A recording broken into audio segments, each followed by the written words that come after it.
계시록 14장 6절 7절 우리 한 목소리로 합독하도록 하겠습니다. 또 보니 다른 천사가 공중에 날아가는데 땅에 거주하는 자들 곧 모든 민족과 종족과 방언과 백성에게 전할 영원한 복음을 가졌더라. 그가 큰 음성으로 이르되 하나님을 두려워하며 그에게 영광을 돌리라. 이는 그의 심판의 시간이 이르렀음이니 하늘과 땅과 바다와 물들의 근원을 만드신 이를 경배하라 하더라. 아멘. 이 말씀은 하나님께서 하신 말씀을 통해서 주신 교훈의 제목은 심판을 경고하는 삶. 아버지 하나님, 은혜 감사드립니다. 오늘따라 주님의 은혜 가운데 날씨가 추워지고 그러한 가운데에서도 우리 귀한 믿음의 심령들, 믿음의 자리를 잃지 않고 이 자리에 나올 수 있도록 성령 하나님께서 이끌어 주심 감사드립니다. 주님 앞에 나온 모든 심령들마다 오직 예수님만 바라보게 하옵시고 예수님만 생각하는, 예수님께서 하신 말씀에만 귀를 기울일 수 있는 우리 귀한 믿음의 심령들이 되어 주님이 우리에게 하신 말씀이 무엇인지 깨닫고 그 말씀 따라 온전히 순종해서 하나님 영광된 삶을 사는데 부족함이 없는 믿음의 자녀되게 하옵소서. 그러한 아버지 하나님 자녀들에게 우리의 필요한 모든 것을 풍성하게 채워주시는 놀라운 축복을 받아 누리는 복된 아버지 하나님 백성 되게 하옵소서. 감사드리며 예배 시종 일간 온전히 주님 홀로 영광 받으시옵기를 간절히 소원하며 지금도 우리와 함께하고 계신 예수님 이름으로 기도드립니다. 아멘. 우리가 이 말씀을 통해서 계속해서 주일 오전 오후 오늘 이 시간까지 또한 말씀을 듣게 됩니다. 이 말씀을 통해서 우리 모두 다 잘 알고 있는 것처럼 심판을 경고하는 삶이라는 제목으로 우리가 들었습니다. 그래서 서론으로 우리가 구약 성경 노아 때의 그 홍수 심판 때 노아 가족이 모두 구원받는 그 삶을 우리가 바라보게 되었다. 하나님의 경고의 메시지를 들었던 노아의 그 가족 식구들은 방주를 짓기 시작했습니다. 방주를 짓는데 산꼭대기 짓는 것이죠. 그런 모습을 바라봤을 때 세상 모든 사람들은 노아 가족 식구들을 향해서 저 가족 식구들은 다 미쳤다. 미쳐도 보통 미친 것이 아니다. 그렇게 표현한 것을 보게 됩니다. 성경엔 그렇게 미쳤다는 소리는 안 나오지만 그러나 우리가 생각해도 일반적인 상식적으로 생각해도 배를 짓는다면 왜 강가나 바닷가에 짓지 않고 산꼭대기 짓느냐는 겁니다. 이것부터 벌써 우리들의 관념을 깨뜨려 버리는 그 모습을 보게 됩니다. 그러다 보니까 노아 가족 식구들을 향해서 다들 손가락질하면서 미쳤다, 돌았다, 정신 나가도 보통 나간 것이 아니다, 그렇게 표현한 것을 보게 됩니다. 그런 그 소리를 듣고도 노아는 어떻게 했느냐라고 했을 때 하나님의 메시지를 듣고 마지막 심판을 준비했다. 그러니까 경고의 메시지를 듣고 심판을 경고하는 그 삶을 살았다. 이것을 보게 됩니다. 오늘 우리가 이 노아의 모습을 보면서 우리 믿음의 식구들에게 늘 이 계시록 말씀을 다루면서 들려줬지 않습니까? 이 세상은 하나님의 심판을 받아 멸망당한다 라는 것이었습니다. 그런 말씀을 들었을 때 우리 믿음의 식구들은 어떻게 생각해야 될까? 구약의 노아 홍수 사건과 소돔 고모라 성에 불과 유황불이 떨어져서 불로 다 태워 소멸시키는 그 모습, 그리고 또 신약 성경에 와서 하나님께서 인류를 구원하시기 위해서 아들을 보냈는데 그 아들마저 인간은 어떻게 했습니까? 예수님을 죽여버렸습니다. 이것 또한 하나님의 그 계획하심 속에 있기 때문에 그렇지만 어떻게 내가 보낸 그 하나님의 자녀를 죽일 수가 있을까? 하나님의 아들을 죽일 수가 있을까? 라고 생각할 수가 있는데 그것 또한 하나님의 계획하심 속에서 있었던 일들, 진노를 벌였던 것이죠. 그런 가운데 요한계시록 21장 말씀 보니까 새 하늘과 새 땅이 열리면서 처음 하늘과 처음 땅이 사라졌더라. 바다는 다시 보이지 않더라 하는 그 말씀을 보게 됩니다. 그러니까 성경 말씀을 바라봤을 때 구약에서는 물과 불로 심판하는 것을 보여주고 그 다음 마지막에 가서는 이전 하늘과 이 땅 모든 것은 다 사라진다 하는 것이었습니다. 그런 그 모습을 바라보았을 때에 이 세상은 멸망받아 심판받을 수밖에 없다라는 이 소식을 들은 우리들은 얼마만큼 노아처럼 심판을 경고하는 삶을 살아가고 있느냐 하는 것이었습니다. 오늘 나를 통해서 주위 사람들에게 노아에게 성경에는 기록되지는 않았지만 미쳤다는 소리, 또는 정신 나갔다는 소리, 그러한 믿음 생활하면서 그러한 소리를 들은 분들은 그나마 신앙생활 그래도 제대로 하고 있다라고 말할 수가 있음을 보게 됩니다. 그러나 그러한 소리를 듣지 못했다면 어떻습니까? 자기 자신을 한번 생각해 봐야 된다는 걸 꼭 기억하시길 바랍니다. 그래서 우리는 하나님께서 인류를 구원하시기 위해서 이 복음의 메시지를 주셨습니다. 복음이란 것은 기쁜 소식입니다. 그 기쁜 소식이 뭐냐? 구원파가 아닙니다. 아시겠습니까? 구원파가 아니고 우리 믿음으로서 복음은 기쁜 소식. 그 기쁜 소식은 예수 그리스도를 통해서 우리가 모두 다 구원받게 된 하나님의 자녀들에게 주어진 하나님의 메시지다 하는 것을 보게 됩니다. 그래서 이 복음과 심판은 분리되지 않는다라고 지난 시간에 우리가 또한 말씀을 들었습니다. 심판의 시간이 이르렀음이니라고 하는 그 모습 볼 때에 심판의 시간이 이르렀다. 심판의 시간이 이르렀다 했을 때 오늘날 전 세계에 일어나는 그 모든 모습을 보면 진짜 심판이 계속해서 진행되고 준행되어지고 있다. 그래서 보게 됩니다. 그래서 심판의 시간이 이르렀다는 것은 심판이 멀지 않았다라는 그런 뜻입니다. 오늘 우리 것들 바라보면 이 자리에 나와서 수요 저녁 예배, 오늘 저녁부터 시작해서 날씨가 영하, 서울, 경기, 강원도 그리고 경북 그쪽으로는 어떻습니까? 영하 15도까지 떨어진다는 겁니다. 우리는 여기서 그런 추위를 체감하지 못하고 있는데 아무튼 추워진다고 하니까 우리 믿음의 식구들 그런 날씨 속에서 우리 또한 믿음의 자리를 지킨다는 것은 쉬운 일은 아니다라는 것을 보게 되는데 우리 이런 그 모습 볼 때 날씨 이변 그런 그 모습 속에서 우리는 심판이 임하고 있다는 것을 우리가 느낄 수가 있어야 되고 또한 그것을 통해서 이제 이 세상이 심판받아 멸망당할 날이 얼마 남지 않았구나 하는 걸 깨달아야 되는데 그걸 깨닫지 못하는 것이 문제라는 것이죠. 그런데 과연 사람들이 심판이 이르렀다는 의식을 가지고 살아가고 있느냐는 겁니다. 다른 사람을 보지 말고 먼저 자신부터 바라볼 줄 알아야 된다. 그래서 우리는 어떠하냐는 것입니다. 우리의 삶이 과연 심판이 이르렀다는 것을 인정하는 자의 삶의 자세로 말할 수가 있을까라고 했을 때에 심판이 이르렀다는 그 삶의 자세를 살지 못하고 아직도 우리는 세상 것에 빠져서 살아가고 있다 해도 과언이 아닌 것을 보게 됩니다.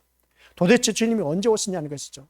근데 2000년 전에 주님이 너희들 보는 가운데 다시 오신다고 약속해놓고도 아직도 오시질 않았습니다. 그런 모습 볼 때 주님은 도대체 언제 오시냐는 것이죠. 그리고 또한 우리가 인의 재앙을 바라봤을 때 인의 재앙에서 다섯째 인을 떼었을 때에 어떻습니까? 그 다섯째 인을 떼었을 때 하나님의 말씀에 목숨을 걸었던 그러한 자들이 순교를 당했습니다. 그랬더니 그 순교를 당한 자들이 하나님 우리가 이 말씀을 지키다가 우리를 죽인 이 자들을 언제 심판하시겠습니까? 그렇게 말을 했더니 뭐라고 했습니까? 너희들처럼 말씀의 생명을 건 자가 찾아볼 수가 없다. 그 수가 차기까지 기다리라고 했던 것을 보게 됩니다.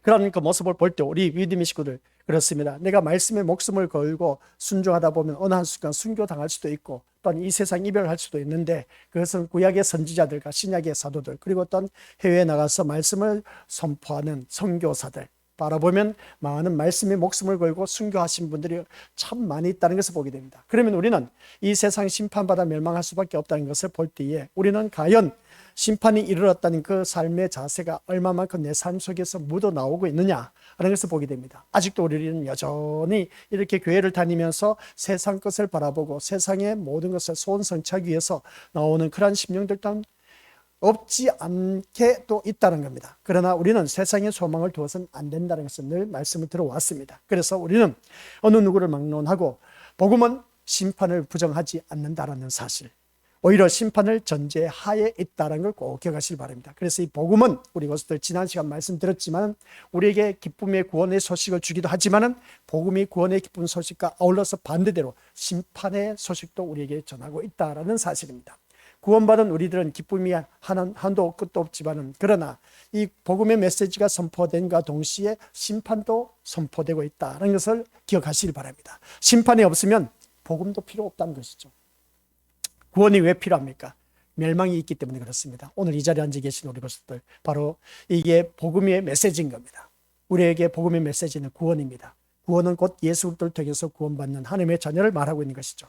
그래서 구원이 필요한 이유는 멸망이 있기 때문에 우리에게 이 복음의 메시지가 주어졌다. 그래서 구속사는 두 축으로 움직일 수가 있다는 것이었습니다. 하나는 구원과 하나는 심판으로 우리가 이 두 구축으로 이루어지고 있다는 것을 기억하자는 겁니다. 그래서 천사는 그럽니다. 심판이 없다라고 말하지 않고 뭐라고 하느냐라고 했을 때에 시작. 아닌데 심판이 없다라고 말하지 않고 심판이 다가온다. 그러므로 지금 복음을 붙들라고 합니다. 오늘 이 자리에 앉아 계신 우리 귀한 믿음의 심령들, 그래서 심판이 없다고 천사는 말하지 않습니다. 그런 그 모습 볼 때 심판이 다가온다는 것이죠. 그러므로 우리는 어느 누구든지 지금 이 복음의 메시지를 붙들어야 된다는 것을 다시 한 번 더 우리에게 일깨워주고 있다는 겁니다. 그래서 이 말씀은 심판의 때에 누가 하나님을 두려워하고 하나님께 영광을 돌리는 삶을 살았는가라고 구분된다는 의미를 포함하고 있음을 보게 됩니다. 오늘 이 자리에 앉아 계신 우리 것들, 하나님을 두려워하고 하나님에게 영광을 돌리는 삶, 우리가 이게 살아가는 우리 성도들의 삶이 되어야 된다. 그래서 보게 됩니다. 그러면 여기서 우리가 하나님을 두려워한다. 하나님을 두려워하는 것이 도대체 무엇을 두고 두려워하는 것일까? 또 하나님께 영광을 돌린다. 하나님께 영광을 돌린다는 것은 우리가 지금까지 너무나 많이 들어왔기 때문에 잘 알고 있습니다. 하나님께 영광 돌리는 것은 우리 교회 다니는 사람들이 좋은 직장에 들어가고 좋은 대학에 들어가고 출세했을 때, 사업 성공했을 때 이 모든 걸 하나님께 영광 돌립니다. 아니요. 그는 세상 사람들과 똑같은 버전입니다. 하나님께 영광 돌리는 것은 내가 말씀으로 온전히 순종하고 말씀으로 살았을 때 바로 그게 하나님께 영광이라고 했습니다. 그러한 자녀에게, 우리 믿음의 식구들에게 어떤 말씀이 주어졌습니까? 빌립보서 4장 19절. 나의 하나님이 그리스도 예수 안에서, 그리스도 예수 안에서라는 것은 말씀 안에서 사는 사람, 그게 바로 영광 가운데 그 풍성한 대로 너희 모든 쓸 것을 채워주신다고 했습니다. 그러니까 우리 믿음의 식구들께서는 내가 말씀 안에서 산 그 자체가 하나님의 영광이요 기쁨이 됩니다. 그러면 내 마음의 소원을 다 이루어 주신다는 것이죠. 그런데 우리는 누가 하나님을 두려워하고 살아가고 있느냐는 겁니다. 오늘 이 자리에 앉아 계신 우리 것들, 하나님이 두려워서 이 자리에 나오셨습니까? 하나님이 사랑스러워서 이 자리에 나왔습니까? 하나님의 은혜가 넘쳐서 이 자리에 나오셨습니까? 라고 했을 때 우리 믿음의 식구들은 각양각색으로 답변할 겁니다. 은혜가 되어서, 하나님의 사랑이 너무나 커서, 라고 그렇게 표현하는데, 하나님이 두려워서 교회에 나왔다라고 그렇게 우리가 답변하신 분들은 별로 없으리라 봅니다. 그런데 우리가 살아가는 삶 속에서 심판의 때에는 누가 하나님을 두려워하고 하나님에게 영광 돌리는 삶을 살았는가라고 구분되는 것을 바라보았을 때에, 그렇다면 여기서 심판이 이르렀음을 알고 살아가는 자, 심판이 이르렀음을 알고 살아가는 자, 구약의 노아처럼 심판을 알고 살아가는 노아처럼 중요한 것은 무엇이겠습니까? 오늘 이 자리에 앉아 계신 우리 것들, 심판이 이르렀다는 것을 알고 신앙생활을 하는 사람은 우리가 중요한 것이 뭔지 알아야 된다는 것이죠. 심판이 곧 임한다라고 했을 때 노아는 방주를 짓기 시작했습니다. 미쳤다는 소리를 들으면서도 계속해서 방주를 지었던 것을 보게 된 것입니다. 그러면 오늘 이 자리에 앉아 계신 우리 것들께서는 심판이 이르렀음을 알고 살아가는 우리에게 중요한 것은 무엇이냐라고 했을 때 그것은 다른 것 없습니다. 하나님을 두려워하고 하나님께 영광 돌리는 삶이라는 겁니다. 조금 전에 말씀드렸지 않습니까? 누가 하나님을 두려워하고 하나님께 영광을 돌리는 삶을 살았는가? 여기에 대해서 심판의 때에 그것이 이제 판가름 난다고 했는데, 오늘 이 자리에 앉아 계신 우리 것들 모두 다가 심판을 알고 살아가는 그러한 우리에게 참 중요한 것이 뭐냐라고 했을 때 하나님을 두려워하는 것, 하나님께 영광 돌리는 것은 누구든지 잘 알고 있습니다. 웨스트민스터 대소요리 문답, 우리 거기에서 첫 번째 질문이 사람이 제일 된 목적이 무엇입니까? 라고 했을 때 하나님을 영원토록 영화롭게 하는 것이고 그와 함께 즐거워하는 것이다 라고 했습니다. 그렇다면 여기서 우리 목적은 바로 하나님께 영광이라고 했습니다. 그럼 여기서 하나님을 두려워하면서 산다는 것은 도대체 무엇을 말하고 있을까 하는 것이었는데, 여기서 우리가 하나님을 두려워한다, 다들 생각하지 않습니까? 하나님을 두려워한다는 것은 하나님을 경외하는 삶이다라는 것이었습니다. 공경할 경자에다 두려워할 외자입니다. 그래서 그게 경외입니다. 그래서 하나님을 두려워한다는 것은 공포를 의미하는 말이 아니라는 겁니다. 아시겠습니까? 두려워한다 하니까 하나님이 무서워서 공포에 질려서 사는 것이 아니라는 겁니다. 하나님에 대해서 두려워하는 것이 아니란 것이죠. 그래서 오늘 이 자리에 앉아 계신 우리 믿음의 식구들, 하나님을 무서워하고 공포 속에 사는 것을 우리가 두려워한다, 그게 아니라 오늘 이 자리에 앉아 계신 우리 것들, 그래서 이 두려워한다의 개념을 제대로 알기 위해서 예를 들면 그렇습니다. 사람들이 죄를 범했을 때 그렇습니다. 하나님이, 내가 죄를 범했는데 하나님이 나를 징계하지 않을까라는 두려워하는 것은, 이 내가 죄를 범해서 왜 하나님께서 가만히 계시지? 구약에 바라보니까 하나님 앞에 범죄했을 때 하나님께서 이스라엘 백성들 어떻게 했습니까? 출애굽했을 때 모세 지도자에게 항변을 했다가 불평불만했다가 땅이 갈라져서 그를 삼켜버렸습니다. 그걸 버젓이 보고도 또 원망 불평하다가 이제 어떻습니까? 전염병이 돌아서 어떻습니까? 그들에게 연병이 돌아서 죽이게 하는 그 모습 보게 됩니다. 또 얼마 가지 않아서 그들이 원망 불평하다가 이제 뱀이 나와서 모두 다 물어버렸습니다. 그래서 뱀에 물린 사람은 죽어가는 것을 보게 된 것이죠. 그런 모습을 볼 때 하나님께서 죄를 범한 사람은 곧바로 그냥 증상 나타나서 그렇게 징계하면 아이고야 하고 무섭게 두려워할 수가 있음을 보게 되는데, 근데 구약의 이스라엘 백성들 바라보니까 그게 또 아니더라고요. 같은 민족이 어떻습니까? 땅이 갈라져서 파묻어 버린, 하나님께서 땅을 갈라서 그들을 파묻어 버렸습니다. 지진이 일어나서 어떤 땅을 갈라서 그들 다 매장시켜 버린 것이죠. 그걸 보고도 그 이튿날에라고 하는 것을 보게 됩니다. 그 이튿날에 또 원망 불평하다가 연병이 도져서 그들은 죽임을 당했습니다. 이게 바로 인간인 겁니다. 사람이 우리가 살아가는 삶을 보니까 아니 옆에 있는 사람이 죽어가는 것을 그저께 보고도 어제도 보고도 오늘 또 하나님 앞에 원망하네. 그러다 보니까 하나님께서 연병이 돌게 해서 죽게 하는 그 모습을 보게 됩니다. 그래서 하나님의 징계, 그래서 내가 잘못했을 때 징계가 곧바로 임하면은 이게 진짜 무서운 하나님이시구나 하면서 어떻습니까? 두려워하는 마음으로 하나님을 섬길 수가 있었을 텐데 이스라엘 백성들은 그게 아니더라고요. 오늘 이 자리에 앉아 계신 우리 것도 한번 생각해 보자는 겁니다. 내가 죄를 범했음에도 불구하고 징계가 임하지 않는 이유가 도대체 무엇일까? 여기에 대해서 우리가 한번 생각해 보셨습니까? 이러다가는 안 되겠는데 하면서도 지금까지 우리가 계속 미뤄온 우리들의 모습 보지 않습니까? 이런 모습을 바라봤을 때 하나님이 나를 징계하지 않을까라는 이 말씀 속에서 두려워하는 것은 뭡니까? 하나님에 대한 두려움이 아니라 공포감이라고 말할 수가 있음을 보게 됩니다. 하나님이 왜 나를 징계하지 않을까? 여기에 대해서 두려움이 아니라 공포감에 휩쓸려 있음을 보게 됩니다.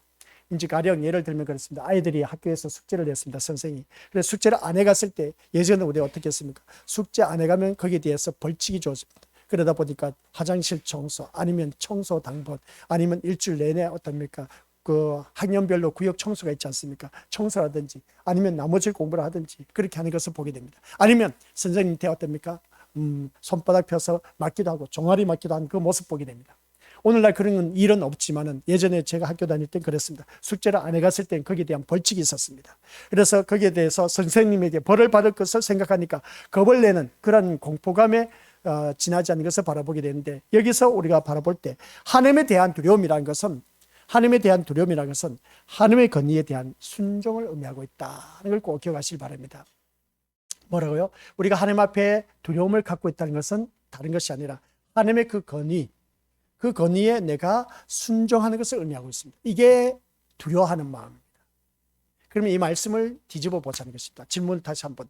하나님 앞에 내가 두려워한 것, 하나님에 대한 두려움이라는 것은 무엇일까라고 했을 때에 내가 잘못을 했을 때 뭔가 두려움을 휩싸여 왔다. 그것으로 인해서 내가 공포감을 느낀다. 그게 두려움이 아닌 겁니다. 우리가 골로새서 3장 10절에서 말씀한 것이 뭐겠습니까? 하나님 형상 따라 지음을 받은 우리는 지식에까지 새로워지라고 했습니다. 그러면 두려움의 개념을 이제 새롭게 내가 머리에 담아두어야 됩니다. 그리고 가슴판에 새겨야 되고 내 삶 속에서 그대로 이루어져야 됩니다. 우리가 말씀하고 있는 하나님에 대한 두려움이라는 것은 이제 답이 멋지게 나와 있습니다. 그 다음 보시길 바랍니다. 하나님 권위에 대한 순종을 의미하고 있다. 아시겠습니까? 하나님의 권세의 그 위세가 위엄이 있기 때문에 거기에 대한 우리가 순종을 해야 된다는 그런 말씀입니다. 그래서 여기에 대해서 하나님 권위에 대한 그 순종이라고 했을 때에 우리 믿음의 식구들 이제 여기서 순종이라는 단어가 이제 익히 들어오지 않습니까? 그러면 여기서 하나님 두려움에 대해서 순종했을 때 불순종했을 때 이제 거기에 두려움이 나타나고 있다는 사실입니다. 그러면 우리는 두려움은 어디서부터 시작된다? 불순종했을 때 그 두려움이 엄습해 온다는 것이죠. 그러면 이 말씀을 통해서 현재 하나님의 권위는 어디에 있느냐라고 했을 때 그 하나님의 권위는 다른 데에 있는 것이 아니라 우리 믿음의 식구들 이 말씀에 있다는 겁니다. 하나님의 권위는 우리 것들 여기 말씀에 있는 것이지 다른 데에 있는 것이 아닌 겁니다.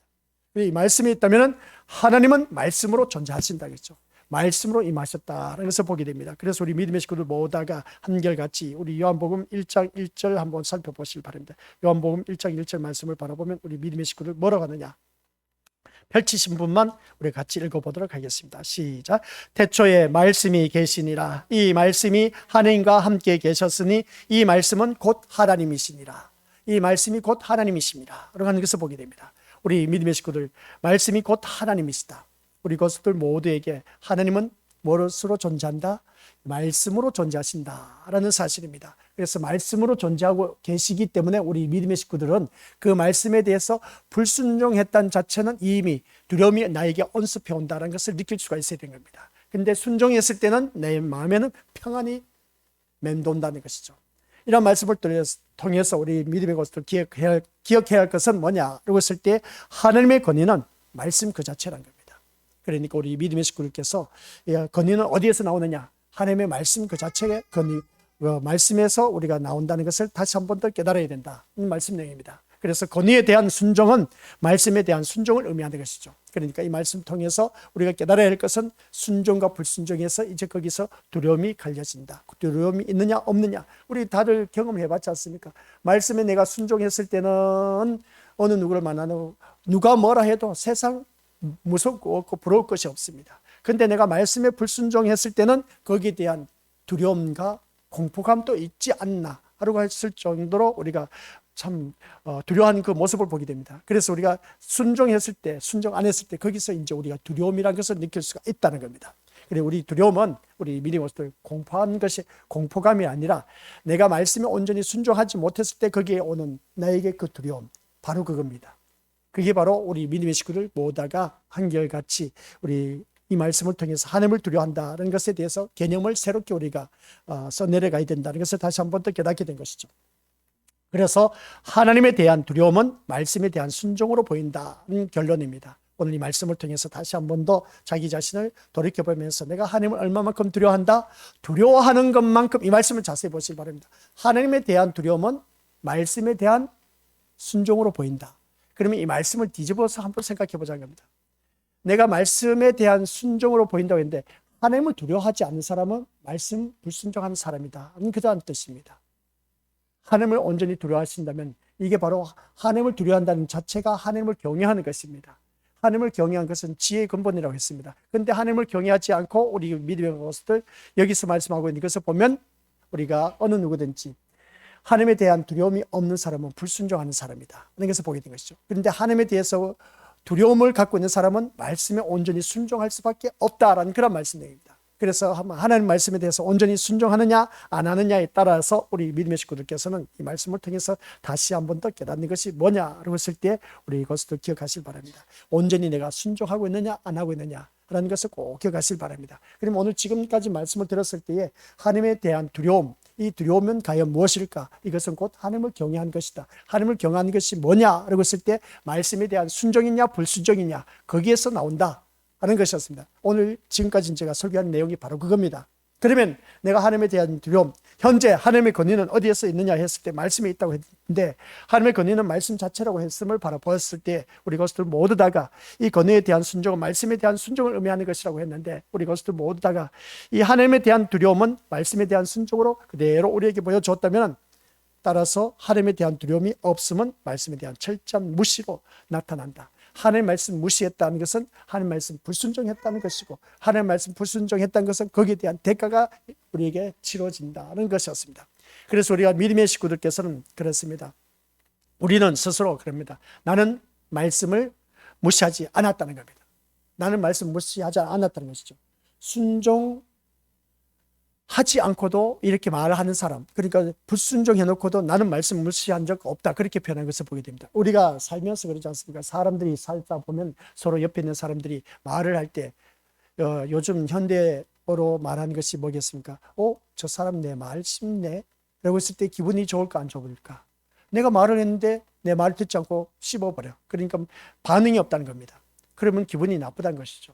그런 모습을 본 것처럼 나를 무시한 것을 내가 무시한 것을 당했을 때 기분이 나쁘지 않습니까? 그죠? 그런 것을 생각하면 우리가 하나님 말씀을 무시했다는 것은 그것이 바로 우리 믿음의 식구들 다시 한 번 더 자기 자신을 돌이켜봐야 된다. 하나님에 대한 두려움이 없는 사람이 하나님 말씀을 무시하는 겁니다. 하나님에 대한 두려움이 있는 사람은 하나님 말씀에 순종하게 되어 있습니다. 그런데 우리는 나는 어떠냐는 것이죠. 하나님 말씀을 무시했다 안 했다? 무시한 적이 한두 번이 아니라는 것이죠. 우리 말씀을 펼쳐놓고 읽고 내려가다 보면 우리 것들 모두에게 진짜 하나님 말씀 무시하고 살아가는 일들이 너무나 많다는 겁니다. 그러면 이 말씀은 뭐겠습니까? 하나님에 대한 두려움이 없다는 것입니다. 하나님에 대한 두려움이 없는 사람은 하나님 나라에 이를 수가 없다는 것은 이제 뒤에 가면 또 나오는데, 우리 자신이 말씀을 무시하고 있다고 생각하지 않는 것을 볼 때, 평소 우리가 말씀을 너무나 무시하다 보니까 이게 도대체 말씀을 내가 무시하고 사는지, 아니면 무덤덤하게 살아가고 있는지, 불순종하고 살아가고 있는지, 순종하고 살아가고 있는지 알 수가 없다는 겁니다. 그러다 보니까 말씀을 무시하는 사람에게는 의도 없습니다. 또 그럴 생각도 없다는 것이죠. 그런 그 모습을 바라봤을 때 평소 말씀을 무시해야겠다는 그 의도도 없었고, 또한 그럴 생각도 없었다는 것인데, 오늘 이 자리에 앉아 계신 우리 것들을 바라보면 내가 언제 하나님 앞에 말씀 무시했냐는 것이죠. 자기 자신을 보니까. 근데 자기 자신이 그것을 모르고 있어. 근데 제3자가 바라봤을 때는 너가 말씀에 대해서 무시하고 있다는 것을 느낄 수가 있다는 겁니다. 그런데 오늘 이 자리에 앉아 계신 우리 것들은, 그러나 우리는 비록 뭐라고 했습니까? 말씀을 무시할 생각이 없었다고 해도 우리의 삶은 말씀에 대해서 철저히 무시하는 모습이 있다는 것입니다. 참, 목사님 계속 말씀을 질질 끌고 있네요. 그렇게 느낄 수밖에 없습니다. 근데 그렇게 느끼라고 제가 이 말씀을 또 준비했습니다. 왜 질질 끄느냐고 했을 때 생각을 하면서 말씀을 들어야 됩니다. 여기서 말씀을 무시할 생각이 없었다 해도, 내가 하는 말씀 무시할 생각이 없었다 해도 수시로 우리 그러지 않습니까? 옆에 사람하고 대화하다가 내가 말 한마디 던진 것을 바라봤을 때, 그 말을 한마디 던졌는데 저 사람이 나를 무시하네. 근데 말을 던진 그 사람은 내가 무시한 것이라는 것을 느끼지 못해. 근데 당사자는 저 사람이 나한테 말한 거 보고 나를 무시한 것을 느꼈어. 근데 나는 이 사람을 향해서 말을 했는데 무시한 말로 표현한 것이 아니었는데, 받아들인 이 사람은 어떻습니까? 나를 무시했다는 겁니다. 바로 이겁니다. 오늘 이 말씀을 하고자 하는 것입니다. 내가 말씀 무시할 생각도 없었는데 우리의 삶은 하나님의 말씀 무시하고 살아가고 있다는 겁니다. 그러니까 자신이 내뱉은 말에 대해서 상대편이 어떻습니까? 무시를 했는지 안 했는지 본인은 몰라, 말을 내뱉었는데. 근데 그것을 받아들인 사람은 나를 무시했다는 겁니다. 기분 나쁘다는 것이죠. 그런 일들이 있다 없다? 있다는 겁니다. 이게 바로 오늘 우리들의 모습이라는 겁니다. 아시겠습니까? 하나님은 분명히 말씀을 하셨는데 우리는 그 말씀에 대해서 무시하면서 지금까지 살아왔던 일들이 한두 가지가, 나는 그런 일 없어요 목사님, 나 하나님 말씀 무서워서 저는 온전히 순종했습니다 라고 이렇게 말할 수 있는 사람이 있으면 나와보라는 것이죠. 우리가 무시로 그냥 하나님께서 얼마나 무시했는지 모르겠습니다. 그러니까 오늘 이 자리에 앉아 계신 우리 것들은 다시 한 번 더 이 말씀을 통해서 한번 생각해 보시기 바랍니다. 나는 절대 하나님 말씀에 대해서 무시한 적이 없는데 목사님 자꾸 무시했다 하니까 도대체 아직도 내가 말씀에 대해서 이해를 못해. 그래서 이제 예를 들면 어떤 일이 있었냐. 우리가 살다 보면은 어려운 사람이 있다 없다? 있다는 것이죠. 주위 사람들 바라봤을 때 나에게 도움을 요청한 사람이 있다 없다? 있다는 겁니다. 가난한 사람이 있다 없다? 있다는 겁니다. 그런 사람을 보고 우리 믿음의 식구들 어떻게 했느냐는 것이죠. 길 가다가 거지가 있었습니다. 그런 거지가 있었을 때 나는 어떻게 했느냐는 겁니다. 우리 이것도 한번 생각해 보자는 것이죠. 가난한 자나 거지나 또 나보다 못한 열악한 환경 여건 속에 사는 사람들, 그런 사람들 바라보고도 우리 것들 내가 그 사람들한테 가서 다가가서 도와주었느냐? 도와주지 않았다는 것이죠. 그러면 거기에 대해서 우리 믿음의 식구들 어떻게 생각하십니까? 뭐 누구나 다 그런 거 같지 않느냐는 것이죠. 누구나 그런 거 다 경험을 하셨을 겁니다. 내가 도와주고 싶었는데 나에게는 뭔가 없어서 그런 마음은 있었던 사람은 우리 믿음의 식구들 그나마 괜찮아. 근데 내가 얼마든지 그 사람을 도와줄 수 있었음에도 불구하고 도와주지 않았다라는 것은 이게 뭔지 아십니까? 하나님 말씀 무시한 겁니다. 가령 우리 교회 식구들 한 분 가운데 힘들고 어려워 그 열악한 환경 여건에 있습니다. 이렇건 저렇건 해서 이런저런 환경 여건에 그냥 진짜 힘들게 살아가고 있어. 그런 사람은 우리가 진짜 돌보고 보살펴야 되는데, 근데 그러지 못하고 예면해버려. 지가 알아서 뭐 하겠습니다. 그게 아닌 겁니다. 우리는 오늘 새벽 예배 때 말씀 들어서 알고 계시지 않습니까? 교회의 머리는 그리스도, 그의 몸을 이루는 각 지체들은 우리들이라고 했습니다. 우리는 한 몸이라고 했습니다. 한 몸이 된 우리들은, 그래서 먼저 앞에서 아내는 남편에게 복종, 남편은 아내를 향해서 사랑, 아내의 복종과 남편의 그 복종, 그리고 남편의 사랑, 그리고 어떤 거기에 대해서 남편 아내는 한 몸을 이루어야 된다 하는 그런 내용이었습니다. 이게 바로 결혼관에 대해서 말씀한 것인데, 이 결혼은 바로 우리 믿음의 속들에게 주신 말씀이 그리스도의 몸을 이루고 있는 우리들을 말하고 있다. 그래서 남편은 곧 예수 그리스도를 말하고 교회는 바로 우리 믿음의 식구들을 말하고 있다. 그래서 우리는 그리스도와 함께 한 몸을 이루고 있는 지체들이다. 그래서 둘이서 한 몸이 되었다 하는 것이었습니다. 그래서 한 몸을 이루고 있는 우리 믿음의 식구들이 내 몸에서 어디에 한 부분에 아프다고 했는데 아픈 부위를 방치하는 거 봤느냐 것이죠. 요즘 독감이 맴돌고 있습니다. 그러다 보니까 어떻습니까? 저는 엊그저께는 어떻습니까? 코로 이제 막 열이 오르기 시작합니다. 어제는 또 어떻습니까? 이 보일러가 터져갖고 그냥 공사하다 보니까 밖에서 계속 왔다 갔다 하다 보니까 목이 쎄해. 그러다 보니까 목이 따가워졌어. 그래서 또 어떻습니까? 거기에 대해서 내 몸이 가만히 있는 것이 아니라 약을 찾아서 먹는 겁니다. 그런 그 모습을 바라봤을 때 그 모습 속에서 내 몸을 위해서 어디 아프다 하면 민감한 반응을 일으켜서 돌보는데 우리 믿음의 식구들 한 교회 가족 식구라고 하면서 우리 얼마만큼 돌봤냐는 겁니다. 제가 이 말씀을 드리냐? 우리 믿음의 식구들 여기서 우리가 살아가면서 한번 자기 자신을 돌이켜 보시기 바랍니다. 여기서 우리 권속들은 하나님의 말씀을 무시하고 살아갔다는 겁니다. 하나님의 말씀 무시했다는 것이죠. 성경 말씀 바라보니까 그렇습니다. 옆에 사람이 약자가 있습니다.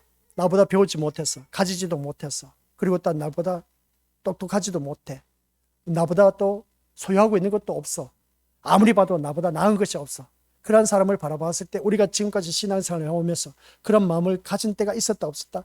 난 저 사람보다 좀 나아 라고 그런 생각 가져본 적이 다들 한 번씩은 가졌을 겁니다. 없다고 하면 거짓말이라고 생각할 수가 있음을 보게 되는데 그런 모습을 바라봤을 때 우리 것들 거기에 대해서 우리는 어떻게 생각하냐는 겁니다. 난 저 사람보다 낫다는 겁니다. 그러면 낫다면 그 사람을 향해서 얼마만큼 내가 협력하고 도와주고 보살피고 돌봐줬냐는 겁니다. 세상은 가진 것을 기준으로 해서 사람이 대우가 달라지기 마련입니다. 그런 분에 대해서 우리가 너무나 무시하는 경우가 많이 있다는 것이죠. 힘이 없다는 이유로, 옆에 사람 연약하는 이유로, 그리고 또 저 사람 나하고 코드가 맞지 않다는 이유로 우리가 이런 저런 사람 되면서 핑계 대면서 이유를 대면서 외면하고 우리 오늘 교회 나오면서 우리 믿음의 식구들, 교회 식구들끼리 얼마만큼 인사를 했냐는 겁니다. 계속해서 교회를 다니면서 서로 인사하면서 하느냐는 겁니다. 성사론 안녕하세요 해봐. 안녕하세요 해봐. 네, 더 크게.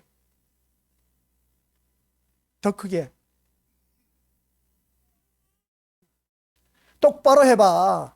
샤론이가 우리가 주일날 보면 그러지 않습니까? 오시는 어르신들마다 우리 권손님들마다 안녕하세요 하니까 얼마나 기특한지 몰라. 그죠? 바로 우리가 그런 우리가 되어야 된 겁니다. 한 가족 식구인데 오면 누구든지 안녕하세요 하면서 인사도 하고 그렇게 나눠야 되는데 그렇게 하지 못한 이유는 도대체 뭐냐는 겁니다. 이게 바로 오늘 우리 믿음의 식구들 회개해야 됩니다. 서로 우리 믿음의 식구들끼리 인사하지 않는 것 자체가 벌써 이게 뭐냐 그랬을 때 하나님 말씀을 무시하는 것이나 똑같은 겁니다. 약자를 바라봤을 때 나보다 못한 사람 그냥 지나쳐버리고 한 그런 이유. 그래서 우리 아이들 교회 나오면 왜 인사를 가르치느냐 했을 때 인사성부터 댐댐이가 되어야 된 겁니다. 그 댐댐이가 된 모습은 인사성에서 우리가 파악할 수가 있다는 겁니다. 그런 그 모습을 바라봤을 때 우리 믿음의 식구들 또한 이 힘이 없다는 이유로 또 내보다 못하다는 이유로 그 사람들 향해서 무시하는 일들이 얼마나 많은지 모릅니다. 이게 바로 우리가 상대편을 얕잡아보고 무시하는 그 모습이 성경적으로 바라보면 나와 있다는 겁니다. 하나님 말씀이 나와 있습니다. 하나님 말씀이 나와 있는데 여기서 보면 하나님이 같이 읽어보도록 하겠습니다. 시작. 하나님이 약자를 있게 하신 것은 왜 그럴까? 하나님이 왜 약자를 나에게 주셨을까? 하나님이 나에게 왜 약자를 주셨을까? 나에게 보이게 했을까? 나보다 못하고 배우지 못했어. 나보다 앞선 것도 없어. 그리고 또 가진 것도 없어. 바라보니까 가방끈도 짧아. 난 저 사람보다 더 나아. 근데 하나님께서 왜 이런 약자를 나에게 주셨냐는 것이죠. 그냥 나와 같이 레벨이 맞는 그런 사람, 그래서 사람들이 끼리끼리 논다고 했지 않습니까? 그런 사람들 보내주면 얼마나 좋을까? 근데 나보다 못한 사람을 왜 하나님께서 나에게 보내주셨고 붙여주셨냐는 겁니다. 이거 한번 생각해 보자는 겁니다. 배운 사람은 배웠다고 해서 어떤 끼리끼리 논다 할지라도 또 돈 많은 사람 다 한다 할지라도 그러면 배우지도 못해. 돈도 없어. 그런 사람을 왜 나에게 있게 하셨냐는 겁니다. 여기서 우리가 깨달아야 되는 겁니다. 여기서 우리가 하나님 말씀을 무시하고 안 하고의 그게 나타난다는 겁니다. 왜 그런 사람은 나에게 붙여주셨을까? 왜 아픈 사람은 내 눈앞에 보이게 하셨을까? 또 연약하고 부족한 사람은 왜 그런 사람은 내 눈앞에 보이게 했을까? 그럴 때 나의 반응은 어떠했느냐 하는 겁니다. 이걸 바라볼 때 우리 믿음의 식구들 여기서 우리가 깨달아야 할 것은 이겁니다. 같이 읽어보죠. 시작. 우리 자신이 하나님의 도움이 아니면 살 수 없는 약자임을 가르치기 위해서. 그래서 하나님께서 약자를 우리에게 보여주신 겁니다. 너는 하나님의 도움 없이는 살아갈 수 있는 인간이 아니야. 너는 그거보다 더 연약한 존재야. 더 못한 존재야. 철저하게 하나님의 도움 없이는 살아갈 수 없다는 것을, 그것을 철저하게 보여주기 위해서 옆에 사람이 약자를 내 눈앞에 보이게 하셨다는 겁니다. 그래서 제가 우리 믿음의 식구들에게 말씀드리고 싶은 것은 혼장담이 아니라, 제가 고등학교 때 자취생활 하다 보니까 시골에 가서 용돈 타갖고 와서 버스 터미널에서 내려서 이제 나오는데 거지가 내 눈에만 떠요. 근데 희한하게 거지가 내가 용돈 타갖고 오는 걸 어떻게 그렇게 잘하는지 처음부터 끝까지 따라와. 계속 손을 내밀어. 아니, 나는 이것을 한 달 살아갈 이 용돈인데, 근데 그걸 이놈들이 어떻게, 이놈이라고 하면 안 되지. 그놈의 거지들이 왜 나를 따라오면서 끝까지 손을 내미냐는 것이죠. 그래서 제가 마음이 참 너무나 좋은가 봐. 그래서 그 거지들한테 다 줘버렸어. 그냥 따라오는 사람, 한 사람한테 다 주면 몰빵 주면 안 되지 않습니까? 그래서 나눠서 줬어. 그러다 보니까 거지들이 어떻습니까? 내 얼굴을 기억하고 있어. 그러면 내 얼굴을 기억하다 있다 보니까 어떻습니까? 그 다음 또 차가 언제 오나 하면서 나에 대해서 행적을 늘 터미널에서 추적을 해. 그래, 내가 이제 한 달마다 갔다 오고 한 것을 이걸 또 간파했네. 참 나온. 야, 그래서 거지도 똑똑해야 돼. 그래야 빌어먹을 수가 있어. 근데 있지 않습니까? 그럼 제가 그 거지를 바라봤을 때 그냥 지나쳐 볼 수도 있습니다. 근데 차비까지도 다 줘버려서, 그때 시내 버스가 얼마 했겠습니까? 50원, 80원 했을 텐데. 그럴 때 우리 믿음의 식구들, 그 차비도 없어서 그냥 또 털레털레 걸어올 때, 아이고, 이게 보통 거리가 아니야. 2-3시간 걸어야 돼. 아이고, 참 미쳤지. 그래서 오면서 내가 2번 다시 거지 새끼인데 내가 주나 봐라 하면서 속으로 군시렁군시렁 하면서, 내가 이제 2번 다시 안 준다 그렇게 다짐했는데, 또 이걸 어떻게 그렇게 잘하는지 이 거짓대들이 그냥 또 몰려다녀와. 이 사람 저 사람 소문에 의해서 또 몰려오니까 이게 한 사람은 오면 괜찮아. 근데 그 거지가 돈 생겼다고, 학생이 때 내가 돈을 얻었다고, 용돈을 얻었다고 하면서 어떻습니까? 그 거지가 또 거지를 또 데리고 와. 참나. 그렇다 보니까 이게 우리 위리오스들. 그래서 그때 도와줬던 것이 지금에 와서 목회를 하면서 제가 누리고 있다는 것입니다. 하나님께서는 그냥 예사롭게 넘어가는 것이 아닙니다. 그리고 또 제가 개척했을 때 그랬지 않습니까? 거지가 또 왜 그렇게 잘 오는지 있는 거 다 챙겨줘. 그런 그 모습을 바라봤을 때, 근데 챙겨주다 보니까 지금 배가 고프지 않습니다. 배가 불러서 그렇지만, 그런 그 모습 볼 때 우리 믿음의 식구들, 여기서 제가 왜 약자를 우리에게 붙여주셨느냐는 겁니다.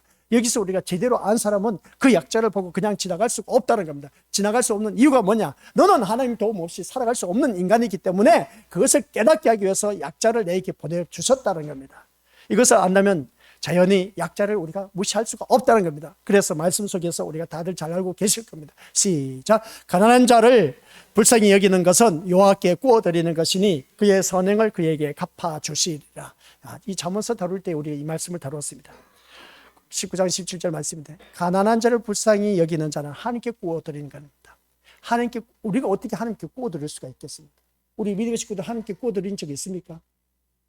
얼마나 구워드렸습니까? 세상 사람들 돈이 없다 해서, 쌀이 없다 해서, 이거 부족하다 해서 구워드리는 일들이 많이 있지 않습니까? 사람에게도 얼마든지 구워드릴 수가 있어. 근데 우리가 하나님 보이시지도 않는데 어떻게 구워드리느냐는 것이죠.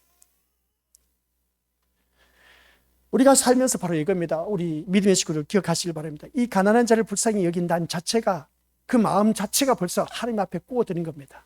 근데 저는 실질적으로 어떻습니까? 몸소 행했다 보니까 하나님께서 지금 제가 이 목회 생활하면서 믿음의 식구들과 함께 이렇게 어우러져서 배고프고 살아가지는 않습니다. 개척에서는 배고팠지만 그때 하나님께서 돈 다발이라도 던져줬으면 얼마나 좋았을까. 그럼 우리 믿음의 식구들 만나지도 못했을 텐데. 그러한 과정을 거쳐서 지금 이 자리에는 우리 믿음의 식구들에게 이 말씀을 전하게 되는데, 가난한 자를 불쌍히 여기지 마시기 바랍니다. 만약에 가난한 자를 불쌍히 여긴다는 그 자체가 이 하나님의 말씀을 무시한 겁니다. 하나님은 말씀이십니다. 아시겠습니까? 말씀은 곧 하나님이시라고 했습니다. 그러니까 우리 믿음의 식구들 하나님 무시하지 마시기 바랍니다. 사람에게도 우리가 무시를 당했을 때 기분 나쁜데 하나님께서 무시를 당했다 생각해 보세요. 어쭈 이놈 봐라. 당연히 하나님께서 그런 마음 안 갖겠느냐는 것이죠. 그래서 하나님께서 우리에게 계속해서 내 눈에는 나보다 못한 사람을 계속 보여줘. 그럼 그 사람은 어떻게 해야 되겠습니까? 여기서 우리가 깨닫는 것은 있지 않습니까? 희생이라는 것이 있습니다. 희생이라는 것을 바라봤을 때에 나를 위해서 누군가 희생한 사람이 있습니다. 그 희생한 사람을 바라봤을 때 우리 믿음의 식구들 어떻게 합니까? 그 희생에 대해서 그것의 가치를 안 사람은 그 사람은 평생 잊지 않을 겁니다. 저는 그것을 많이 느낍니다.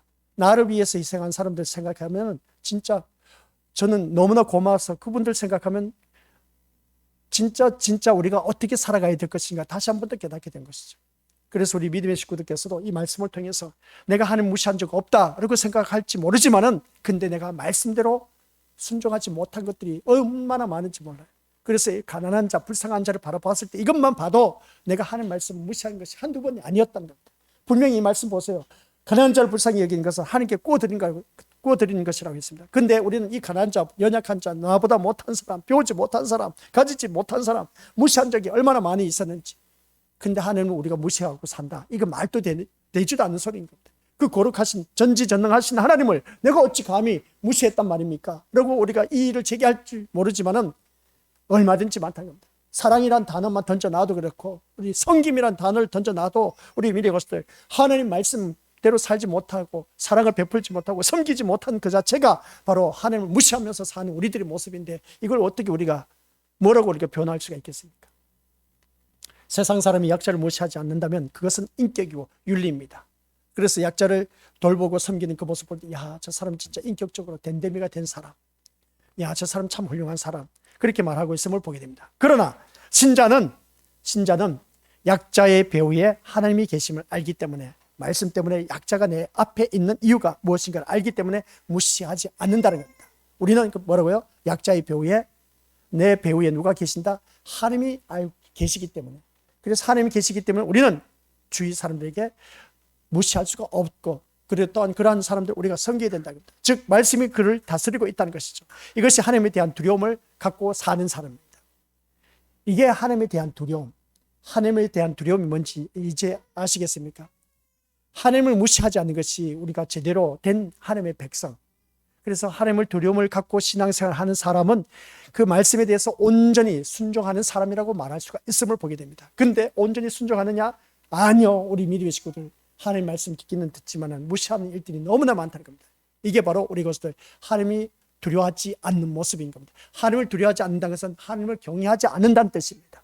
하나님을 경외하지 않는 사람은 결론은 뭐겠습니까? 지옥에 떨어질 수밖에 되겠냐는 겁니다. 그래서 오늘 이 자리에 앉아 계신 우리 것들 기억하시길 바랍니다. 하나님에 대한 두려움을 사는 신자라면 두려움을 갖고 사는 우리라면 말씀 건의 앞에 복종, 순종, 맹종하시길 바랍니다. 아시겠습니까? 말씀 건의 앞에 우리 어느 누구든지 우리가 무조건 순종하면서 복종하면서 사시길 바랍니다. 그리고 말씀에 대한 복종은 우리에게 무엇을 가져다 준다? 회개하도록 한다는 것이었습니다. 그래서 우리는 말씀을 보면서 우리가 말씀 보면 내가 이게 잘못한 것이 드러나고 있어. 그러면 거기에 대해서 철저하게 회개하는 그 모습 보게 되지 않습니까? 그래서 회개하는 그 심령 속에서 우리는 주위 사람들을 향해서 희생할 수 있는 그런 믿음으로 거듭나야 된다. 나를 위해서 희생했다면 난 또 다른 사람을 위해서 희생할 수가 있어야 되고 또 그 사람이 어려움을 당하면 그 사람을 위해서 희생할 수 있는 그런 자가 되어야 된다는 겁니다. 그래서 우리 믿음의 식구들께서 내가 어느 누구를 만나고 나에게 은혜를 베푸는 그런 사람들이 있다면 그 사람들을 향해서 우리 건수들 희생할 수 있는 그런 믿음으로 섬김으로 살아갈 수 있는 자가 되어야 된다는 걸 꼭 명심하시길 바랍니다. 그래서 우리는 회개하는 삶이 뭐냐라고 했을 때 내가 그 사람을 섬기고 보살피고 돌보고 한 그 자체가 우리 믿음으로 회개하는 심령이라고 말할 수가 있다는 겁니다. 말씀에 대한 복종이 바로 그겁니다. 저 사람하고 나하고 피도 섞이지도 않았는데 내가 저 사람 도와줄 필요가 뭐가 있겠느냐. 도와줄 필요가 없죠. 피도 안 섞였는데. 그러나 이 자리에 우리 귀한 믿음의 심령들은 예수 그리스도의 피로 말미암아 하나가 된 우리 믿음의 식구들입니다. 한 몸을 이루고 있는 지체들입니다. 그렇기 때문에 우리 믿음의 식구들은 힘들고 어려운 자가 있으면 도와주고 보살피고 그 사람들을 위해서 격려해주고 소망을 갖게 하고 그리고 또 북돋아줘서 함께 그리스도의 몸을 세워갈 수 있는 그런 우리가 되어야 된다는 말씀 내용입니다. 그러지 못했을 때는 우리 믿음의 식구들 여기서 기억해야 할 것이 뭐냐면 내 삶 속에서 하나님 잘못했습니다. 용서해 주시옵소서 입술로만 고백할 것이 아니라 내 삶을 통해서 회개하는 삶이 드러나야 된다. 이게 바로 심판을 경고하는 삶이라는 겁니다. 내 삶 속에서 우리 미래 것들 회개하는 삶이 없다는 것은 이게 큰 문제가, 아무리 우리가 주님 앞에 나와서 우리가 주님 잘못했습니다, 용서해 주셔서 말로만 우리 것을 회개하지 마시고 내 삶 속에서 회개하는 삶이 배어져 나와야 된다는 겁니다. 그래서 내가 주위 사람들에게 섬기지 못하고 무시했던 그런 일들이 있었다면 이제는 더 주위 사람들을 섬기고 아끼고 보살피고 돌보고 격려해주고 위로가 넘치도록 소망이 넘치도록 북돋아줘야 된다는 겁니다. 그런데 우리는 그렇지 않지 않습니까? 사람이 얼마나 악한지 몰라. 아유, 저 인간은 저렇게 해도 싸.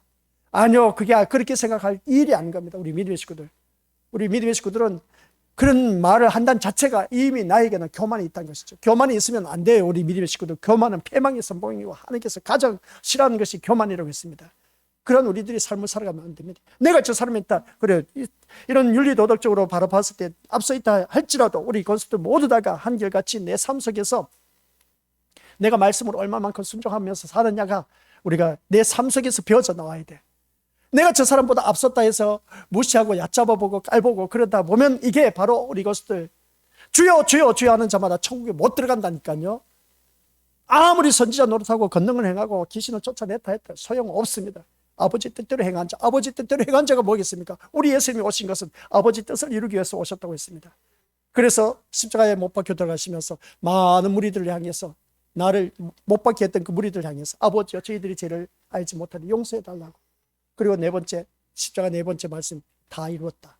하나님 뜻을 다 이루었다고 했습니다. 우리가 죽을 때 바로 하나님 말씀대로 내가 다 이루었다고 그렇게 고백할 수 있는 사람이 되어야 된다는 겁니다. 그런데 우리는 지금 눈앞에 보이는 심령 사람들, 믿음의 식구들마저도 우리가 서로 사랑하지 못하고 그렇게 외면하고 산다는 그 자체가 진짜 우리 말씀 앞에서 이 계시록 말씀을 바라보니까 우리 믿음의 식구들 진짜 우리에게 너무나 필요한 말씀이에요. 처음엔 어렵다고 그렇게 말씀했는데 아니요, 어려운 것이 아니라 우리들의 심령 상태를 그냥 파헤치니까 그렇습니다. 파헤치고 보니까 우리들의 너덜너덜한 그 상한 심령들이 그냥 다 상처나 있어. 그런데 그것을 회복시키고 깨매고 그래 치유되고 그렇게 해서 우리가 믿음의 것들 말씀의 사람으로 거듭나서 정말 하나님이 원하시는 삶으로 살아가게 해야 된다는 그런 것을 보게 됩니다. 오늘 이 말씀을 통해서 우리가 기억해야 할 것이 뭐겠습니까? 우리 다른 것 기억하지 마시고 회개는 하나님을 두려워하는 신자에게서만 보인다는 것을 꼭 기억하시기 바랍니다. 말씀이 살아있다면 그렇습니다. 우리 믿음의 식구들 모두가 말씀에 온전히 순종하는 그런 심령으로 살아갈 수밖에 되겠습니까? 그래서 순종하는 그런 우리들이 어느 누구든지 말씀에 순종하지 못하는 것에 대해서 너무나 무덤덤하게 하나님을 무시하면서 사는 일들이 너무나 많다는 겁니다. 상하고 통해하는 심령으로 하나님을 찾게 되는 그런 우리가 되어야 된다는 것이죠. 그래서 회개는 뭐라고요? 하나님을 두려워하는 신자에게만 보인다는 겁니다. 그래서 회개하는 신자에게만 보였다고 했을 때 그게 회개가 내 삶 속에서 보여져야 된다는 겁니다. 주위 사람들 내가 얼마만큼, 그래 우리가 윤리 도덕적을 떠나서 내가 하나님의 자녀라면 우리가 하나님의 말씀을 무시하지는 말아야죠. 하나님이 곧 말씀이십니다. 말씀이 곧 하나님이시라고 했습니다. 그런데 우리는 하나님의 말씀을 무시한 적이 한두 번이 아니지 않습니까? 옆에 사람이 나를 무시했을 때 기분 나쁘다, 내 저 사람 두 번 다시 상종하나 봐라 하면서 그렇게 막 앙심을 품는 우리들의 모습 보면 진짜 가관이 아니에요. 내가 바로 하나님을 무시하면서 살면서 그냥 교회를 다니고 있는 그 모습 보면 이게 완전 뭔가 잘못돼도 한참 잘못된 모습을 보게 됩니다. 그래서 오늘 이 자리에 앉아 계신 우리 믿음의 식구들께서는 제발 그런 심령이 되어서는 안 된다는 겁니다. 하나님을 제발 무시하지 마시기 바랍니다. 하나님을 무시하는 것만큼 내 인생은 괴롭습니다. 아시겠습니까? 이제 그렇다면 내 삶 속에서 회개하는 심령으로 거듭나야 돼. 어떻게 해야 되겠습니까? 옆에 사람은 어떻게 해서든지 나보다 낫다라는 생각을 갖고 섬기고 돌보고 격려해주고 위로해주고 북돋아주고 같이 우리가 그리스도의 몸을 세워가야 되는 겁니다. 제가 늘 말씀드리지 않습니까? 털어서 먼지 날 사람 어디 있겠느냐는 겁니다. 다 털어서 먼지 날 우리들의 인생인 겁니다. 그러면 그 사람을 마다 어떻습니까? 저 사람 저런 모습이 있다, 이런 모습이 있다 했을 때 그 모습을 보면서 나 자신을 추스리면서 나보다 못한 그 모습 속에서 내가 그 사람보다 잘한 것이 있으면 그러한 것을 가지고 도와주고 위로해주고 북돋아줘서 함께 걸어가는 우리가 되게 된 겁니다. 이게 바로 회개하는 사람의 마음입니다. 회개가 없는 심령은 회개하는 삶이 없다는 것이죠. 회개하는 삶은 어떻습니까? 입으로만 회개하는데 무슨 소용이 있겠습니까? 내 삶 속에서 그게 배워져 나와야 된다는 겁니다. 아시겠습니까? 그래서 우리 믿음의 식구들 옆에 사람들 돌보고 하는 그 모습 보면 참 아름다운 모습입니다. 그런 모습 속에서 우리가 더 주 안에서 믿음 생활 잘하면서 살다 보면 하나님께서 귀한 은혜를 나눠주신다를 꼭 명심하시길 바랍니다. 이거 말씀 전해야 되는데 아니 여기까지만 하죠. 오늘 말씀 뭔지 아시죠? 하나님을 무시하지 말자. 하나님 무시하지 않는 것이 뭐겠습니까? 하나님 말씀 순종하자는 겁니다. 하나님 말씀 순종하는 것이 뭐겠습니까? 하나님을 귀하게 여길 줄 아는 하나님의 자녀, 하나님을 경외하는 모습인 겁니다. 하나님을 경외하지 않는 사람은 하나님을 무시하는 겁니다. 쉽게 표현해서 불순종하는 사람. 그럼 우리는 회개하는 심령으로 거듭나야 된다. 입술로만 회개할 것이 아니라 뭐라고요? 내 삶 속에서 회개하는 삶이 드러나야 된다. 그게 어떻게 되겠습니까? 이제 약자를 바라봤을 때 우리 주님은 섬겼습니다. 그 약자를 찾아가서 돌봤습니다. 예수님의 삶이었습니다. 우리도 예수님처럼 살아가야 된다고 우리가 늘 말했지 않습니까? 예수님을 닮게 하옵소서. 아무리 그렇게 입술로 하면 뭐 하겠습니까? 조금이라도 우리가 닮아가서 섬길 줄 알고 그 사람들 위로해주고 그리고 또한 그 사람들과 함께 기도하면서 어우러지면서 그렇게 살아가는 것이 바로 우리가 회개하는 삶인 겁니다. 입술로만 회개하지 마시고 내 삶 속에서 직접 뛰어들어서 우리 것들 그 삶의 변화가 있는 저와 우리 것들이 되어서 하나님께 영광을 돌려드릴 수 있는 우리 귀한 믿음의 건속들 되시기를 주님의 이름으로 간절히 축원드립니다. 아버지 하나님 은혜 감사드립니다. 오늘 이 자리에 머리 숙인 귀한 심령들 수요 저녁 예배 집에서 편히 쉴 수가 있음에도 불구하고 성령 하나님께서 그 심령 중심에 하나님을 향한 마음이 있었고 위의 것을 생각하는 것이 있었기 때문에 육의 것을 쫓아가지 않고 영의 것을 쫓아가는 영의 소욕이 있었기 때문에 성령 하나님께서 오늘 이 자리에 이끌어 주심을 저희들은 믿습니다. 이 자리에 나온 우리 귀한 믿음의 심령들 끝까지 위의 것만 생각하고 영의 소욕을 쫓아갈 줄 아는 아버지 하나님의 자녀 되게 하옵소서. 하늘의 것을 쫓아갈 줄 아는 우리 귀한 믿음의 심령들 되어서 우리 모두 다 저 영원한 천국에 갈 수 있는 하나님의 자녀 되게 하옵소서. 그런 우리들에게 하나님을 무시하고 살았다는 그 자체를 들여다보니 정말 끔찍합니다. 우리가 언제 하나님을 무시했습니까? 라고 생각할 수가 있을지 모르지만 말씀이 곧 하나님이십니다. 말씀을 무시했을 때, 말씀을 무시했다는 것은 말씀을 불순종했을 때 이것은 곧 하나님을 무시한 것이라고 했습니다. 아버지 하나님, 이제 두 번 다시 하나님을 무시하는 일들이 없게 하여 주옵소서. 살다 보면 옆에 사람이 나를 무시했을 때 기분 나빠 생각하는 것을 볼 때 하나님은 얼마나 기분이 나빴겠습니까? 우리 하나님을 기쁘시게 할 줄 아는 자가 되었을 때 내 모든 삶이 윤택해지고 풍성해진다는 것을 꼭 기억하게 하옵소서. 오직 예수님밖에 없는 우리들의 삶, 예수님은 주위 사람들, 연약하고 나약하고 정말 힘들고 어려운 고통 속에 있는 사람들 돌보고 섬겼다는 사실, 우리 또한 내 삶 속에서 예수님의 삶이 드러날 때 곧 회개하는 심령으로 거듭난 자임을 잊지 말게 하옵소서. 돌아가는 발걸음마다 주님 천군 천사를 보내주시사 신변 안전보호 받아 누리게 하옵시고 또한 깊은 밤 깊은 단잠 이루어서 아버지 하나님 앞에 더욱더 귀한 은혜가 넘치는 귀한 믿음의 심령들 되게 하옵소서. 예수님의 이름으로 기도드립니다. 아멘.